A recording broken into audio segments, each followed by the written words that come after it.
هلو، عاملين ايه؟ يا رب يومكم يكون في احسن حال وتبقوا كويسين. طبعا بقى خلاص انتوا اتعودوا على المكان ده، خلاص ان احنا هنصور فيه دايما. زي ما قلت في العنوان هنعمل ميك اب مع بعض، بما انكم طلبتوا مني نعمل ميك اب، وهوريكم الميك اب اللي انا بعمله دايما في الشتاء، بما ان خلاص الاجواء الشتويه بقت على الابواب. الدنيا مطره، انا عندي الدنيا مطره قوي، ولما صحيت الصبح كانت الساعه 6. الدنيا كانت شبوره جامده جدا. المج بتاعنا اللذيذ، احلى حاجه على الصبح هو ساقع، بس يعني ما علينا. كنت عايزه اعمل ايس كوفي فما لقيتش نسكافيه، فحطيت ميريندا عادي يعني. تمام. فالمهم قولي لي رايكم كده. انا حاسه مفيش تفاعل خالص على الفيديو اللي هو اللي فات بتاع الفلوج ده، مع اني تعبت فيه. انا من 6 الصبح لحد 8 ونص انا بصور، وغير كده منتجت فيه حوالي 5 ساعات. فالدنيا فما لقيتش فيه تفاعل، فانا مش عارفه بقى. بس عادي عادي، انا ما زعلتش. كان حاجة واردة، لأن يعني ده كان أول حاجة تبع القناة. شوفوا بقى من امتى، يعني أنا فاتحة القناة بقالي 3 سنين أهو، وما عملتش ولا مرة فلوج برا البيت.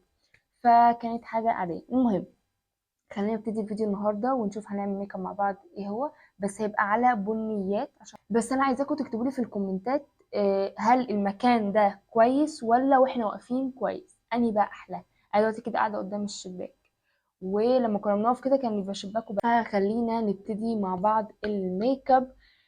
اول حاجه، وانا اصلا عملت السكين كير، انا غسلت وشي، بس هنحط المرطب. طبعا انا مش خارجه فمش هحط صن بلوك، تمام؟ بس لو خارجين بنحط صن بلوك. فهنعمل كده. اهم حاجه الترطيب في الشتاء يا جدعان، عشان الميك اب يبقى حلو. فدي اهم خطوه اللي احنا نعمله. المهم بقى، منكم كان عايز يعرف الموقف بتاع العصفورة يا جدعان. انا كنت في ثالثه ثانوي، ولما كنت بصحى الفجر كنت دايما بحب افتح الشباك والبلكونه وكده، يعني كنت احب افضل قاعده وفاتحه الدنيا كده حواليا. المهم في الوقت ده انا كنت بذاكر، ولقيت مره واحده عصفوره دخلت. لو انا مش عارفه دي حاجه عماله تطير، وغير كده المروحه اصلا ساعتها كانت شغاله. فانا يعني انا مش عارفه اعمل ايه. المهم رحت جري طبعا اطفي المروحه عشان ما تتخبطش، في الثانيه الا ثانيه هي اتخبطت. فساعتها هو الموقف ده بالذات مؤثر فيا، فانا مش عارفه هو موقف تافه ولا ايه نظامه، بس يعني هو ساعتها الموقف ضايقني لان هي اتخبطت. ساعتها ما عرفتش اعمل لها حاجه، وغير كده أنا ساعتها بقى صحيت ماما، وماما هي اللي تتصرف معاها، لان انا مش عارفه، لان انا عمري يعني ما ربيت عصفور او حاجه زي كده، وما بعرفش اصلا التعامل معاهم بيبقى عامل ازاي. انا دايما بربي كلاب. دي احلى حاجه بقى في الحياه، هي الكلاب. المهم، وغير كده عايزه اقول لكم اصلا انا بعشق الحيوانات، انا بحب الحيوانات قوي، بحبها جدا، وما بحبش حد يأذي الحيوانات. كده حطينا المرطب. طبعا هنحط صن بلوك بس لو خارجين، تمام؟ هنحط الصن بلوك لو خارجين، بس انا مش خارجه فانا مش هحط، يعني خساره نخليهم في الايه، في الخروج. هنجيب الليب بالم بتاعتنا اللي هي بتاعت فازلين. بحس ان اصلا فازلين بدأ ينشف بسبب السقعه. اصلا بفكر اطلع الشتوي معاكم واوضب الدولاب معاكم، فانتوا لو حابين ده اكتبوا لي برضه رايكم في الكومنتات. بما انكم خلاص بقى ان احنا اخوات، فيعني احنا مفيش بينا بقى الكسوف كده. اصلا دولابي يعني لسه مروقاه واتكركب. يعني الدولاب ده بجد ابشع حاجه، لان هو بيتكركب بسرعه. كده رطبنا الشفايف. هنعمل ايه بقى؟ اول حاجه هنجيب الكونسيلر. انا على فكره مش بحط كونسيلر دايما، بس هحط معاكم عشان اوريكم لو خارجه يوم طويل انا هحط ايه. ده الكونسيلر بتاع فيونيتشي، اللي هو ده كونسيلر فول كفر مات. ده احلى كونسيلر في الحياه. عايزه اقول لكم بقى، انا بحط منه حرفيا نقطه. احط كده، استنوا بقى، لا انا مش كده، مش عارفه اشوف. فانا هفتح دي كده عشان ابقى شايفه. استنى احطها هنا كده عشان ابقى واخده بالي انا بحط ازاي. ف المهم بقى يا جدعان، صحيت 6 الصبح. بجد الصحيان بدري ده شيء خطير. طبعا بيبقى الدنيا ساقعة وفي شوية كسل بصراحة يعني. فبس اهو بنحاول ان احنا نقوم ونظبط يومنا. صحيت، شفت المهام اللي انا عايزة اعملها، وقلت لا اما اصور لكم فيديوهات، تمام؟ عشان هنقعد نمنتج كمان شوية.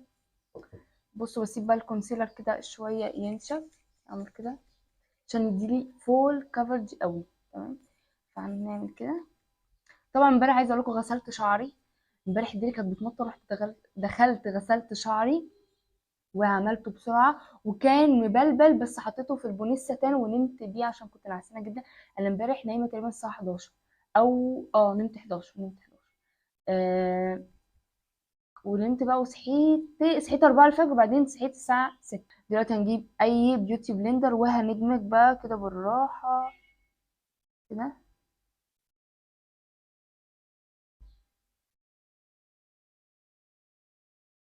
وادمجي بالراحة علشان الكونسيلر نفسه يطلع ناعم، ما تمسحيش، اللي هو احنا بنطبطب كده.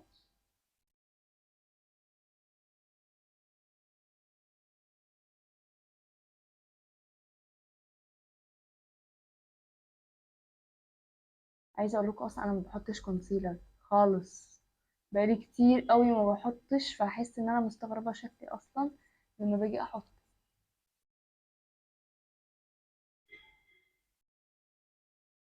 المهم برضو كنت عايزة اقول لكم على حاجة. وانتوا كنتوا طالبين مني انواع البودي سبلاش المصرية. جماعة بالظبط بالظبط انا ما عنديش غير 2 بودي سبلاش بتاع ايفا، وواحد بودي سبلاش بتاع بس اند بادي الكبير اللي هو انتو ذا نايت، بس برضو مش الاصلي، اللي هو كان كوبي، بس كانت ريحته لذيذة. ومعايا اللي هي البينك اللي هي اسمها روز دي. تمام. انا يعتبر كان عندي 4 بودي سبلاش، فيعني مش عارفة اعمل لكم فيديو على ايه يعني عليه ازاي. وعندي واحد بتاع ماي واي اللي هو كارمن او كراميل، مش فاكرة اسمه، اللي هو لونه اصفر ده، اللي انا عرضته في فيديو اللي هو المشتريات. دول اللي عندي حوالي كده 4 أو 5 بودي سبلاشات. فيا جدعان، هيبقى فيديو صغنون خالص، ده هيبقى حوالي دقيقة، ممكن اعمله لكم في اللي هو الشورت فيديو، في اللي هي الفيديوهات الصغيرة. مش عارفة بقى هل الفيديوهات الصغيرة انتوا بتاخدوا بالكم منها ولا لأ، لأن أنا الفترة الجاية هكتر قوي برضو من الفيديوهات الصغيرة. بصوا ادي كده دمجنا وخلصنا. هنجيب، لا مش ده، هنجيب الباودر دي على فكرة من ايفون، وعندي من زمان. جدعان الباودر دي حرفيا بصوا ما بتخلصش. المهم كنت جايبة كمان الاسبونجات دي كده 4 مع بعض كانوا حوالي 25 جنيه أو ب30 جنيه. كان محل في القاهرة. تمام. نثبت بقى كده. مهم. وقولوا لي عايزين جولة في المكتب بتاعي، نفصص بقى المكتب بقى، نشوف كل ركن كده هو فيه ايه. فانتوا لو عايزين اكتبوا لي تحت في الكومنتات. كده خلصنا البودر، نشرب بس شوية. دلوقتي بقى هنعمل ايه؟ بس كده هنتني الرموش، دي اهم حاجة. هاخد بس المراية. مهم. لو احنا خارجين في يوم طويل وحابة تحطي اي شادو حطي، مش حابة، انا بصراحة ما بفضلش اللي هو الميك اب الكامل كامل يعني. وبالذات الصبح احنا عايزين نحط حاجة الصبح كده تكون هادية خالص. فهنعمل ايه دلوقتي؟ هنجيب البلاشر بتاعنا وهنحط. البلاشر ده برضو بتاع مية السينما. ده درجته ما تفهموش هي درجة بني ولا خوخي ولا ايه نظامها، بس هي درجة حلوة. كنت جايباها ب10 جنيه، انتوا متخيلين؟ بجد يعني مفيش حاجة اصلا في الزمن ده دلوقتي ب10 جنيه، بس كان محل عامل عليها عرض، فقلت لي لا ما جربش. وشفت يا جدعان الصلاحية بتاعته مش منتهية. تمام. بصوا بكوت واحدة حطينا الخدين وظبطنا الدنيا.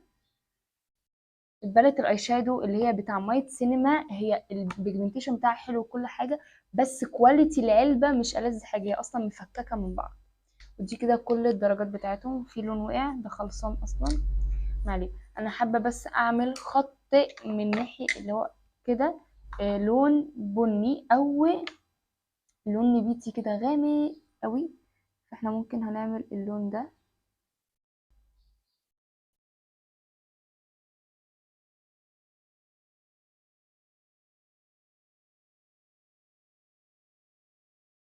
بس كده حاولت اظبطه على قد ما اقدر. هنقفل بس العلبة دي كده. بجد يعني العلبة يعني طالع عينيها، الكواليتي العلبة مش حلوة خالص حرفيا كده. هنعمل ايه بعد كده بقى؟ هنجيب دول اهو. انا بقى محتارة مش عارفة احط انهي واحد فيهم. اول حاجة بس كده ان احنا هنرسم الشفايف، بس عايزين امسح بس الليب بالم دي عشان الروج بس ما يتمسحش كده. اها، مسحناه. نرسم بقى شفايفنا. دلوقتي هنحط الروج بتاع مايت سينما درجة 203. امبارح حطينا درجة 201. هنحط حاجات بسيطة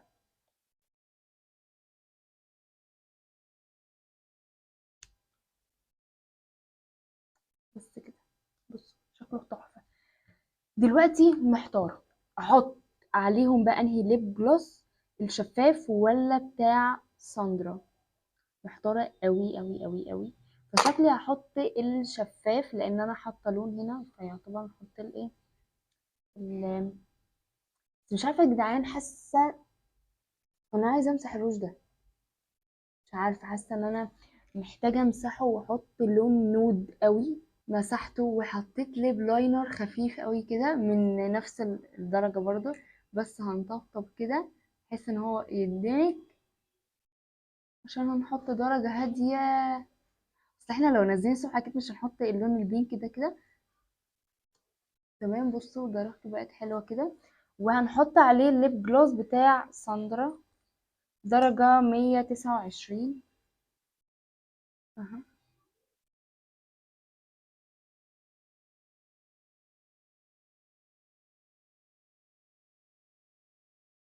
وبس كده. بصوا ميك اب خفيف. طبعا انت عايزه تحطي ماسكارا حطي، مش عايزه براحتك. بس انا كساندي ما بفضلش ان انا احط ماسكارا دايما، لان الماسكارا اولا بتنشف الرموش وبتوقع الرموش وكل حاجه، فانا مش دايما هحط ماسكارا. فاكتبوا لي رايكم في الكومنتات، الميك اب حلو ولا لا؟ سيمبل وما فيهوش اي حاجه. لو انت عايزه تروحي بالكليه روحي، مش عايزه برضو براحتك. طبعا الميك اب ده بيختلف من شخص لشخص على حسب الدرجات اللي انت بتحبيها. بس كده. واكتبوا لي رأيكم في القعدة اللذيذة بتاعتنا، ونصور دايما كده ولا نرجع للوقفة بتاعتنا. وبس كده، اشوفكم على خير في الفيديو اللي جاي. باي باي.